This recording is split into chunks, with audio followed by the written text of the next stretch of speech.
Hello and welcome back. My name is Michael Finney. Today I am joined by two AI artists that I've been working with. Their names are Alanna Wilcox and Neal. Would you like to say hello? Hello, everybody, and thank you for having me. Hello, Michael. So we've been doing a lot together in terms of AI video lately, but for the both of you, you have a background, I would say, in still or even in physical art. And I'd like to hear more about how you fell into that and, where it came from. Either of you can go at any point. This is a conversation. So don't feel like anybody's stepping on anybody else's toes. Right. Alanna, I can go first, I guess. I would. A little bit about me. I've always just been a creative. Had that mindset, and life gets in the way sometimes, and you don't have the time to pursue some of your hobbies and passions. And these AI tools give me that time back effectively. And it's allowed me to, start experimenting and learning how these tools work and how they correlate with the ideas that I have in my mind. I did start off, with Midjourney, 2-3 years ago. And as the tools continue to progress, I try them out. And I do think video, it's an interesting genre. You have a bit more of a direct conversation with the viewer. At least there's an opportunity to. Where still images, I find it interesting to me to try to have a conversation with the viewer just through a still image, though. That's why I do like both mediums, though. Well, and for myself, I do create physical work. Like my background is in, more analog mediums, like fiber arts is where my passion and my love is. But I'm doing drawing and painting and all of that are mediums that as an artist that I really do enjoy working with. But as a little kid, I really, really loved stop motion animations and like claymation. And so, the idea of being able to create things that have a fiber aesthetic and make an animation with the ideas that I have and to bring like my sense of humor to life in a video format just really excites me. And since I don't really have a lot of formal training in, videography and just animation in general, as far as like the computer software for all of that, when I first started with AI, it was really as a way of trying to see how I could make my analog fiber art digital so that I could create NFT art with my fiber art. And so blending the still, photographs and images of my fiber art with AI was kind of where the still imagery, part started. But then once I was trying to see other ways to kind of modify my art, right? Like I could make it where there was a series of like animated pictures to do, GIFs and things like that with the fiber art. That was like one path that I explored. And then, doing things like animations with Procreate and stuff. But then really seeing how I could get the fiber aesthetic on characters or just scenes or whatever the case may be with AI. That's kind of where now that's my love, especially pairing concepts that maybe you wouldn't necessarily always think about, like that would go with fiber. So maybe some more not safe for work type of subject matter is kind of why I love bridging these things that don't exist using AI. Yeah, that's a very thorough combination of your background and the new mediums, right? The new tools. I like all that. I think that makes a lot of sense.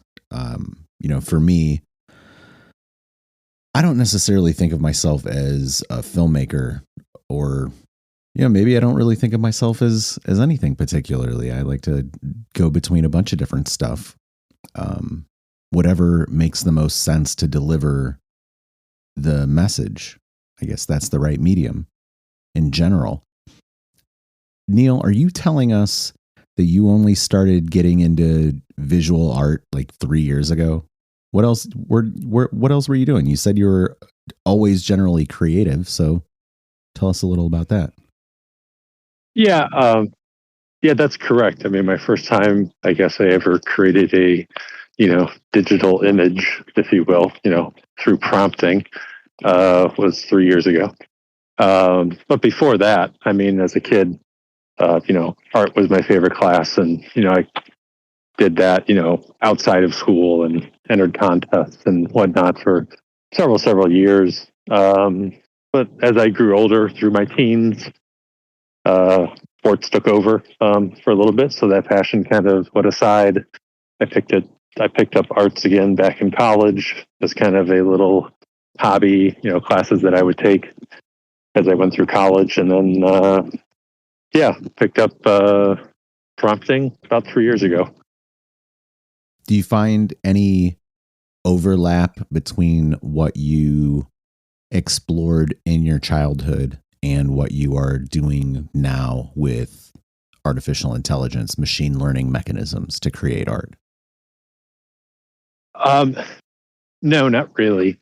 I've tried to, pull on maybe memories from my childhood and depict those in a, in an unusual manner.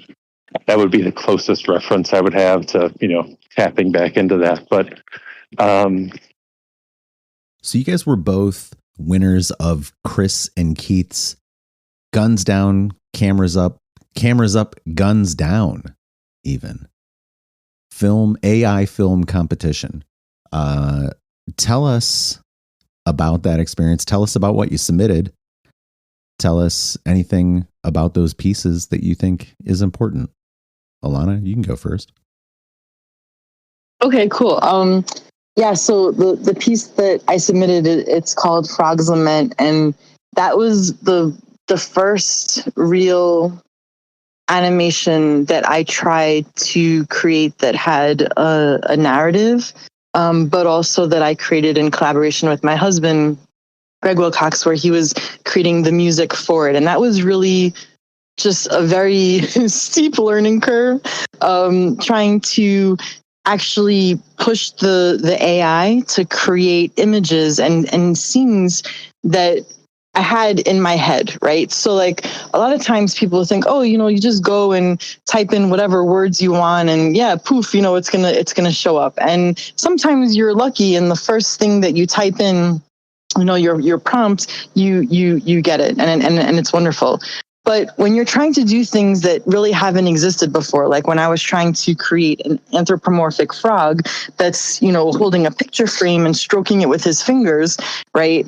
That was something that I couldn't get a reference image for. So it was very challenging trying to find the right words to use to get the image of a frog that had frog fingers and frog hands and not actually make it where there was like an entire frog in place of like a person's hand, right? So the video that I submitted took about 7 months to create, and even though the call for submissions was a couple of weeks where it was open, it was the first call for a video where that I could actually like submit this AI video after having it completed. So I was so happy that there was like an opportunity to actually share it, and that there would be people that would appreciate it for what it was and what it went into. So I was just so thrilled to be able to be part of that experience. Yeah, Alanna, your piece was super unique.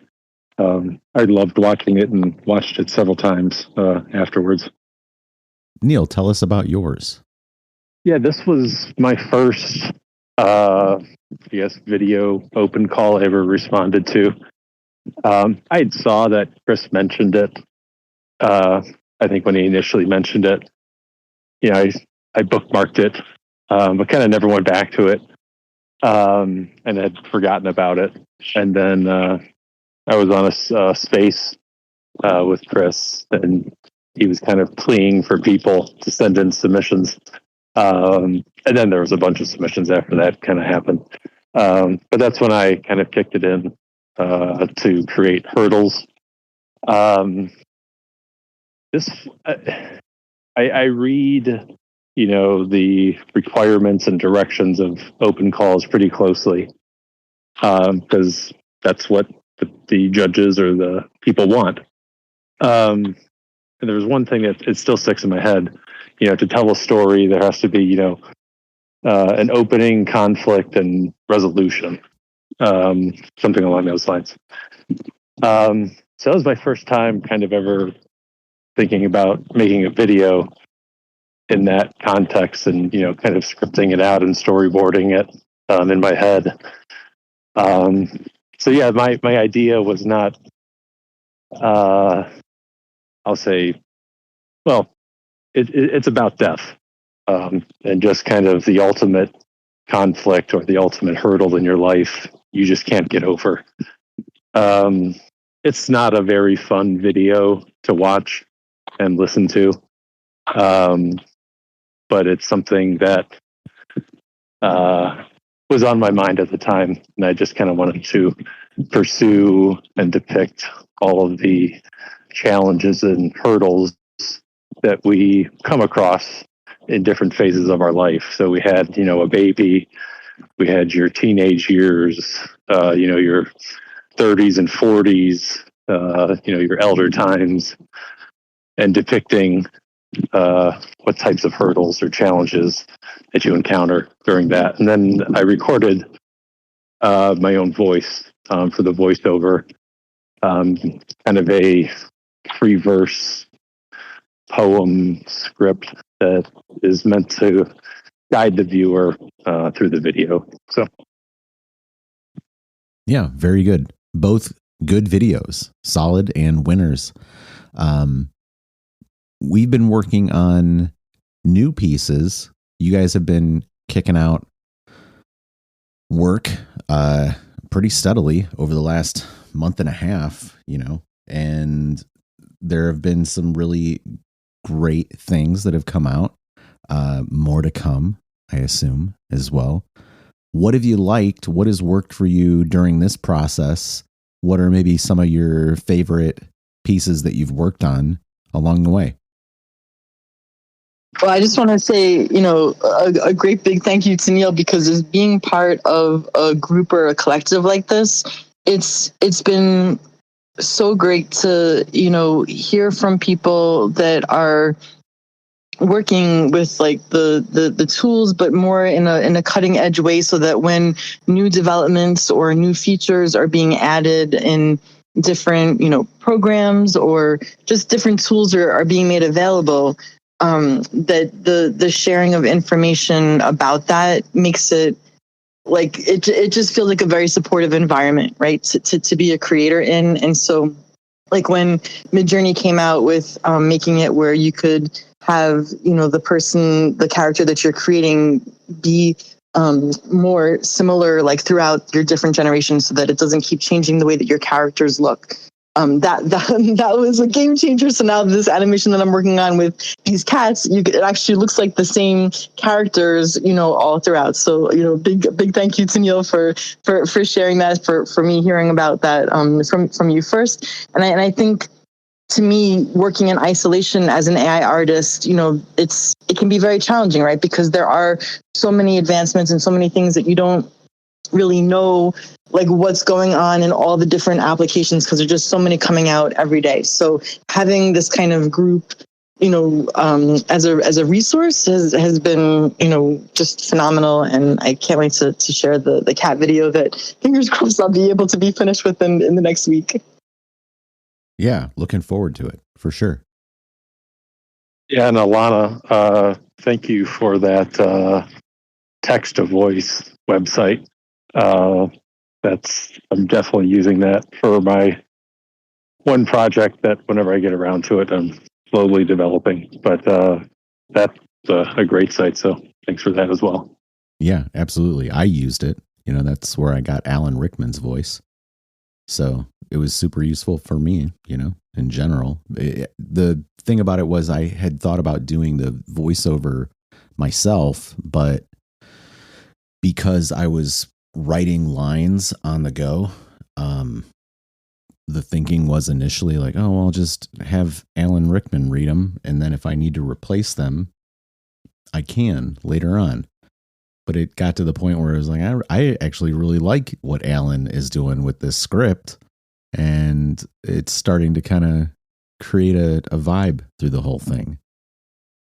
That's so awesome. Yeah. So for one of the ones I used Patrick Stewart because I wanted someone that had like an old English accent, that sounded really like a children's narrator voice, but that was very familiar to people, and I think that it is interesting being able to kind of channel, these actors as part of our stories and being narrators, but also having that like slightly off AI quality to it too.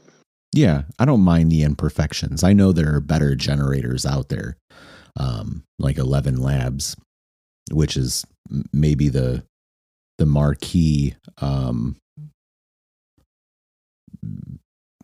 platform for that sort of thing. But at the same time,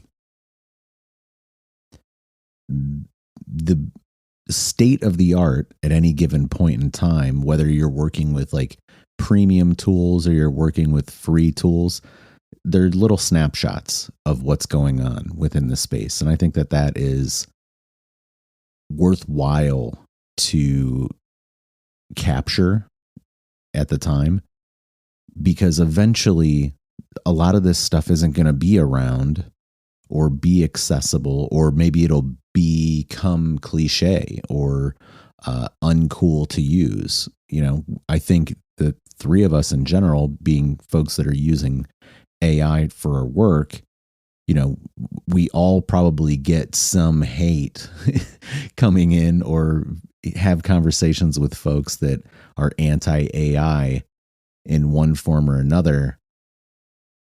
But eventually, I think like that'll just, fade by the wayside. That's my thinking.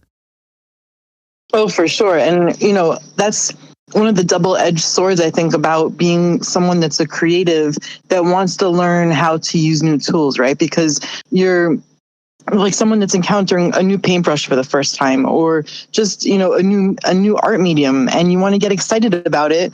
And then you have people that are telling you like what you're doing is not art. It's like, I don't understand. If I, go to a museum and I get inspired by paintings that are on the wall, and then I go home and I, use a paintbrush to paint by what I was inspired by, somehow that's okay. But like using AI to, come up with imagery or art or animations or whatever the case may be, somehow that's not okay, or that's not creative, or that's not art, So I've, even just today, I've been getting, a lot of blowback from people in the fiber art community that are like, that's not handmade. Stop, putting up pictures of, fiber art that's actually created by AI, when there are people that can make handmade things. And it's like, yeah, but I'm a fiber artist and an AI artist. Like I do both. I can make the thing that you see, and I can also make the thing you see, but it's not real. It's digital, right? It's hilarious. Yeah. Well, yeah. And it's just funny that there's, people that are cheering me on saying, that's so cool. I love that AI sheep. And like, that's horrible. How could you possibly make an AI sheep? Like when there are people that can knit them, so it's definitely challenging to be the person that is going first, if you will, in creating it. But I hope that as those people that don't really recognize or see AI as a medium will hopefully have someone that maybe they admire, or, that's close to them, change their mind. One can only hope, right? Yeah, I've been saying lately, everybody hates AI until they use it. Every single person that I've introduced it to has always been either extremely skeptical or just, afraid or against it. And once you show them, how easy it is to use, to prompt an image, or to type to ChatGPT, they're like, oh. So, yeah, that's always my thought, just on people who get upset or scared, just give it a shot. You'll probably end up liking it. And maybe it helps you with your, traditional art that you're creating as well. There's no reason why you can't generate something for references, or maybe use other techniques to bring that stuff to real life.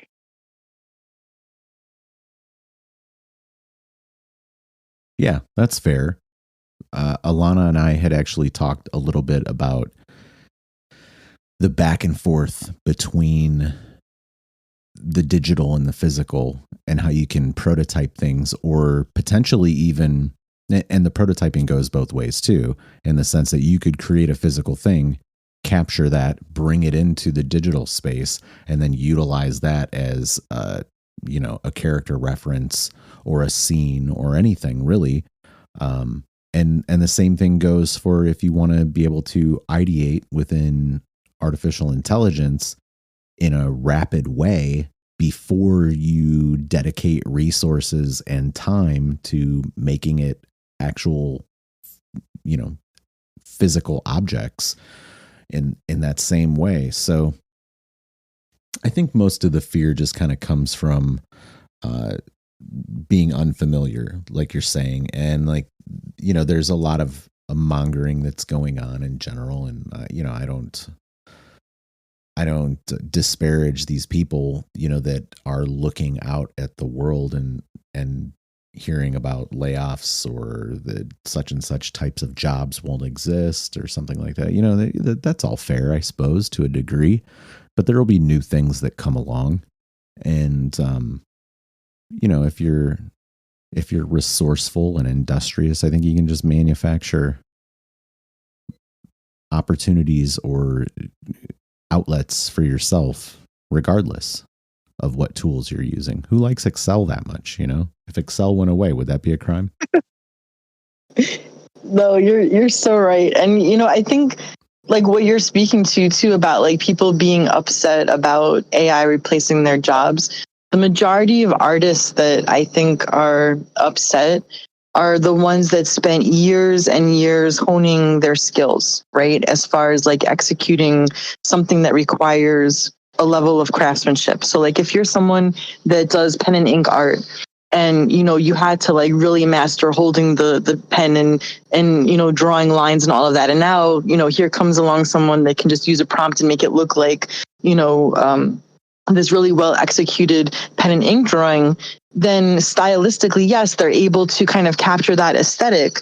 But there's going to be people that appreciate things that are made, that are handmade versus things that are created or generated image wise with AI. So there is that about it.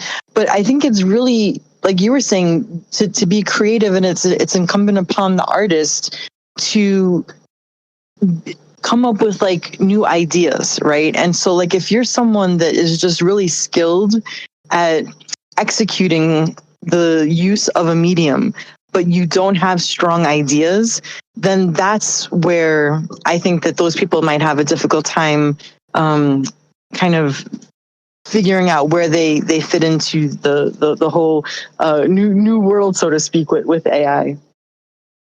What do you guys want to do next in terms of AI video? I know you've got the cats that you're working on, but what would you like the collective or the program, maybe the schedule of programming that we're working on, what would you like it to do, that it hasn't done, or do you feel that it could do? I'll speak personally, and then maybe as a group. What I would like to do personally is create more abstract videos. I think most of the videos we see are, photorealism, recognizable characters or things, and really pushing into, abstract images and storytelling through that. I'm finding challenging, but enjoying it. So that's what I'm planning on personally. Yeah, as a group, I'd like for us to make a video for, some star, a Web 2 star, or somehow participate in contributing a video to something in Web 2. I get Web 3 and love it, obviously, but I'm very much trying to push, the bridging, the breaking of the barrier of, getting this, video in front of or in the hands of people that don't see AI art every single day, that don't have the opportunity to. So, yeah, I would love to make a music video for a band. I'm actually looking at kind of popular but obscure bands on SoundCloud and trying to find them either on Twitter or something like that. Yeah, I'd like to reach out to them. But who knows? Who knows? But yeah, getting something for a star or IRL would be great. Well, I mean, for myself, as far as the way that we've worked so far as a group, it's been, like I said, it's great to see how the different ways that people are approaching concepts or ideas. Just even the whole what was the first one? I'm blanking on the word, but when we were doing the Lucky Shake and the Sasquatch. What was the word that we were using for our prompt? It's solar eclipse or something. Yeah, but like that. Yeah, what was the concept though? Rarity. Thank you. I was blanking on the word. So just having something like that, I think it's really interesting to see the way that all of us kind of work and do things separately. So one of the ideas that I had initially that I still think would be kind of a fun thing to do would be almost like an exquisite corpse where, maybe a game of telephone or something like that, where, someone starts off with one part of a story, the beginning, and then it passes it off to the next person. And then we have to kind of take it and run with it and do something else, kind of either continuing the style and changing up the story, or continuing the story, but, mixing in our own style. So I don't know, just being more playful with it and not necessarily having to follow, maybe more conventional ways of filmmaking or animating, just in really leaning into what makes AI so fun as far as using initial images and, playing around with the different animation styles, whether you're, animating from a still image or if you're using something like Deforum, so just kind of playing around with all the different tools that we have as a collective, I think would make it a very unique piece in of itself. Yeah, I agree with that. I am very much down for that idea. You see, and I think that's what would make it, I'm going to say more than just AI, but to me, that's what would make it art, right? When we're taking something that's just an interesting concept or idea, having no idea how it's going to end up, but just being playful with it and following it to some type of conclusion. So, yeah, if we could all get our schedules and acts together, right? Yeah, that's a good point that you make. How do you feel about the schedule? Because we crammed, right, for Rarity to be able to get all that out in that first week, which was, really just a week to be able to hammer that out. I think that was fairly demanding in a similar way as the music video pitches have been demanding. Whereas for me, I like to kind of sit back and give the development a little bit of time to make its way. I somewhat prescribe to, pressure makes diamonds. And I think having a deadline is not a bad thing, because you at least know what you're working towards. Now, depending on the timing of that deadline, that's a different story. But yeah, I haven't felt rushed. I find myself, okay, I've committed to this, video, or committed to do this part of it. I don't want to let you guys down. So, I always keep that in mind. And, it's nothing that's above my skill level typically. So I can do it. It's just a matter of finding the time and and then actually focusing on that. Yeah, so for myself, I don't have like any kind of input as far as like the deadline versus not a deadline or that aspect. It's more just the fact that like I was poorly planning timing of trips and traveling, so not having my full setup, doesn't give me the full range of tools that I can normally use. But yeah, I think that having concepts that we're working on at the same time, or having something that we're working on together at the same time, definitely has that group dynamic of, yes, the team needs me, therefore I need to give it more of my attention, as opposed to, oh, this is something I can work on at my leisure, I'll take my time. So I definitely agree with you, Neal, that feeling like having someone else to be accountable to definitely puts a little bit more of a positive peer pressure on wanting to perform well and get pieces out in a timely manner. Oh, on the deadlines. So I'll summarize here. I don't have a problem with deadlines. Like I said, I think it's good to know, what you're working towards. I mean, literally, towards a certain date where your work needs to be done by, and you kind of work backwards from that in terms of your scheduling of your own time. But I think it's great to, I won't steal Alanna's term because I like it better, but I don't want to let you guys down. So, just having that, finding the time and then just putting the focused effort in, as opposed to, oh yeah, I'm casually working on this, project. Being held accountable isn't a bad thing. I don't like to have to rush something out. I'm fine with a deadline, but the aspect of like it being overly rigorous, as opposed to maybe giving everybody enough time to percolate and turn out their stuff. I like the rarity thing, and I'd like to do more stuff like that as well. But I also like having 2 weeks to work on something that is a little bit longer and a little bit more thought out and structured and highly detailed. So before we wrap this up, are there any things we haven't talked about that you guys want to talk about or say that hasn't been said? I'm curious just how much experience either of you have had using Runway prior to this experience. Like if that was your video AI tool of choice before or not, because this was the first time that I was really using it. And so I think that also made me feel a little bit more like a newbie to the video generation. It was Pika for me, for sure. I'd used Runway, but I liked Pika and was using Pika very heavily. Yeah, I was a big Pika fan as well. That's what Hurdles, the movie I made, was made on.